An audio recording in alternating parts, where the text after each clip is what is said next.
in the highest of the honors. Thank you for your respect and honor for coming out to show support for the families, all my relations.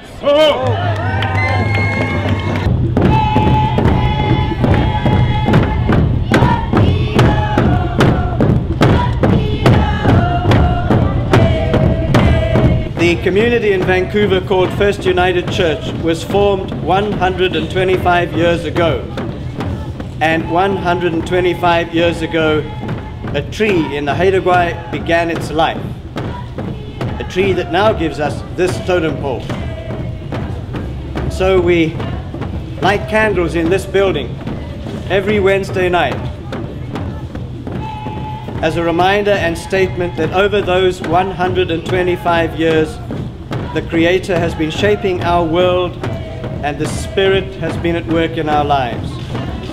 The flickering, fragile light of those candles seem as delicate as our vulnerable lives, but they declare that in the midst of the dark, it is the light that reveals the life-giving truth. It declares that the light comes in through the cracks and is most vividly seen in the midst of brokenness. It declares that in the spaces between us and in the shadows of our lives, the light of hope, healing, freedom, and justice is found and freed. At First United Church, the pulpit and pews have made way for bunk beds in the sanctuary. But as traditional symbols of faith have been removed, new ones are emerging. In that spirit and in the spirit, this pole is being incorporated in the area where the community meets for worship and collective celebration of faith. While this place accommodates up to 300 people each night, it also remains a church, one that includes significant contributions from people who are Jewish, Muslim, Hindu, Buddhist, Sikh, and postmodern atheists. We know that 40% of the community are from First Nations families, and that the building stands on traditional First Nations land.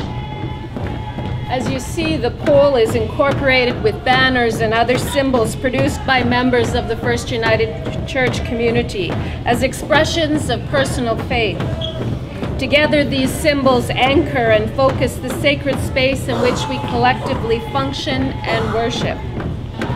Appropriately, therefore, this traditional Haida pole will be called the People's Pole. Together, we as elders and chiefs of the Coast Salish Territory and of the Haida Gwaii Nation and of clergy of First United Church and as members of this community at First United unveil and erect the People's Pole in a spirit of reconciliation and in recognition of the diversity of the downtown East Side community. As Bernie has already reminded us, the pole has an eagle at the top to represent the closest messenger to the Creator, or God, and the sky. A killer whale as the largest and most powerful in these waters. The bear for its strength and presence on the land. And finally, the grandmother moon, watching over us all. Its message is, together we are one. Bernie Williams says, the pole is a gift for the homeless people in our community, and also to remember the murdered and missing women. It is also an amazing gift from the First Nations community to First United Church. The bread we eat and the cup we share commits us to action. We are the hands and feet and voice and heart that bring healing, hope, and justice. We are the agents required for our prayers to be answered.